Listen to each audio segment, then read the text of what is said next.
Alors moi, une des choses les plus fortes que j'ai vécues dans l'outdoor tient au fait que on vit, dès qu'on va dehors, on vit dans un environnement complètement imprévisible. On ne sait pas quelle météo il va y avoir, on ne peut pas prévoir à l'avance ce qui va se passer dans un torrent, dans un environnement inconnu. Et les entreprises d'aujourd'hui se trouvent complètement dans ce genre d'environnement, sauf qu'elles viennent d'une culture où on pensait linéaire, une culture qui souvent a donné peur pour faire de l'innovation. Alors que dès qu'on va dans l'outdoor, on doit faire de l'innovation. Et ça veut dire qu'on doit s'arranger en tant qu'équipe de manière tout à fait différente de ce que l'on nous a appris à l'école. La richesse de cette expérience, d'aller en équipe, dans un environnement imprévisible, et comment avec les bonnes pratiques d'agilité personnelle, de compter sur les uns et sur les autres, eh bien on développe cette plasticité dans l'inconnu. Et je connais aujourd'hui rien de mieux que la nature pour nous remettre dans cette connexion-là avec nous-mêmes. J'ai beaucoup aimé cette expérience.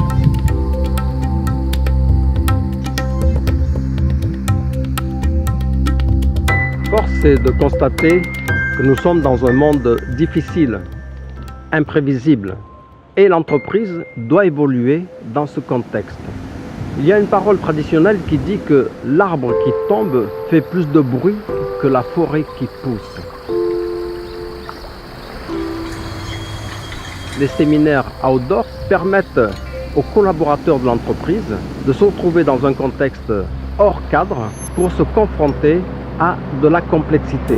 Et dans cette complexité, il s'agit de développer une nouvelle intelligence, une intelligence multisensorielle, émotionnelle, qui va permettre de capter ces signaux dans lesquels se retrouvent des ressources pour le changement, des ressources pour l'innovation, pour la créativité. Les expériences sont élaborées de façon à ce que chaque collaborateur de l'entreprise puisse être confronté à ces schémas de pensée, à ces schémas de comportement, dans une dynamique complètement respectueuse, et vont permettre à chacun de mobiliser de nouvelles ressources pour évoluer vers un meilleur leadership, pour évoluer vers de l'intelligence collective, pour évoluer vers plus de créativité. Et ce sont là quelques-uns des paramètres qui sont absolument incontournables pour l'entreprise qui veut continuer à évoluer, à se développer dans le monde en mutation qui caractérise notre univers actuel.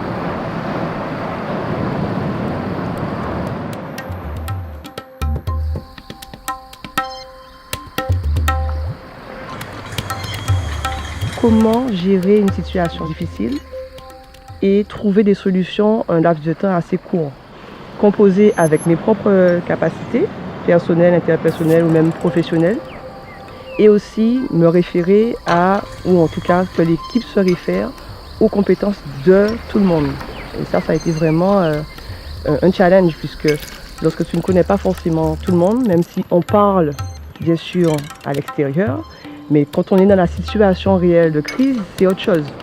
Bien, on a un feedback qui est assez intéressant. On a beaucoup de bienveillance à travers leur échange, et on a beaucoup de... on a un travail finalement sur soi à faire. Et c'est ça qui est intéressant. On ne repart pas forcément en se disant, ou on n'arrive pas, ou on ne repart pas en tout cas de la même façon. Je pense qu'on repart grandi grâce à votre bienveillance et grâce à voilà, votre sagesse en quelque sorte. C'est ce que j'aurais à dire.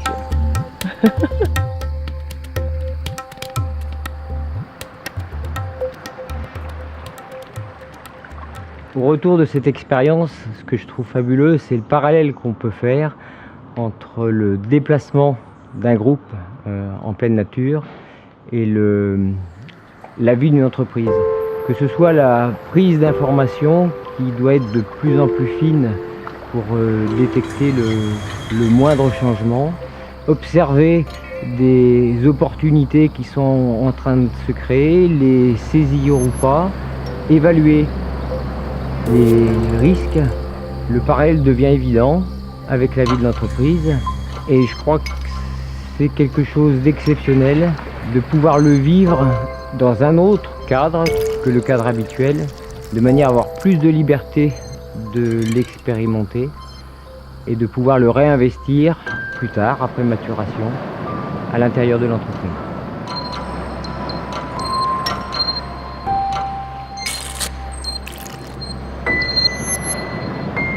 Ça m'a toujours interpellée de voir comment est-ce qu'un groupe évolue en un temps si court, même si les gens ne se connaissent pas forcément au début ou très peu. Le fait d'être en immersion dans la nature comme ça, et ça nous met à un autre endroit que les échanges classiques en entreprise, dans une équipe, de la tête à la tête. Là, on a vraiment expérimenté les tripes, le cœur et la tête ensemble. Et moi, ce qui m'a le plus touchée, c'est vraiment comment cette intelligence collective s'est mise en place. Il y a tellement de moments d'ancrage, à la fois individuel mais aussi collectif, que ces ancrages-là pourront être utilisés après en entreprise. Et je suis persuadée, j'en suis sûre, que le management sera teinté et coloré de cette expérience-là. On vient de la nature, donc notre système physiologique est basé sur la nature. Donc plus on va permettre aux humains de se connecter à la nature, plus ils vont se reconnecter à leur boussole intérieure, à cette sagesse intérieure qui sait ce qui est bon pour chacun d'entre nous. Le plus important, c'est de faire vivre l'expérience. C'est avant d'aller chercher des connaissances, des preuves scientifiques. C'est intéressant, c'est important, mais c'est d'abord moi, dans mon vécu, qu'est-ce qui se passe? Comment est-ce que mes cellules expérimentent? Comment est-ce que j'apprends à faire cette météo intérieure régulièrement, avant de faire un acte, avant de me lancer dans un projet?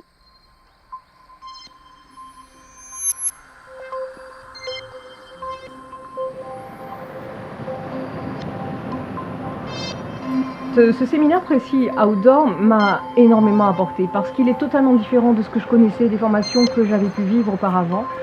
C'était une expérience vraiment sublime, une expérience unique, une expérience que je voudrais renouveler, une expérience que je vous conseille de faire parce que c'est quelque chose qui porte le cœur, qui porte l'intelligence, qui porte beaucoup de choses et c'est une grande expérience.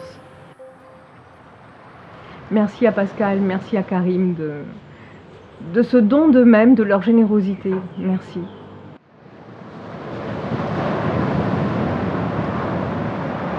Il ne s'agit pas d'une balade au bois de Boulogne à Paris ou dans un parc à Montréal. Il s'agit d'une immersion nature en Guadeloupe, dans une forêt, une des plus belles forêts du monde, en apnée, sur la barrière de corail, dans les mangroves et in situ. Dans cet environnement exceptionnel, les personnes vont pouvoir se relier à la nature comme jamais ils ne l'ont fait auparavant. Nous vous proposons de changer d'espace. Habituellement, les prises de décision, la réflexion sur la stratégie et la création de produits, etc. Tout ça, c'est conçu, c'est proposé dans des salles de réunion, le plus souvent relativement coupées des éléments naturels, relativement coupé du corps et de l'intelligence du corps. Nous, notre mission, c'est de vous proposer un espace, de vous proposer de changer d'espace pour réinventer le futur de votre entreprise.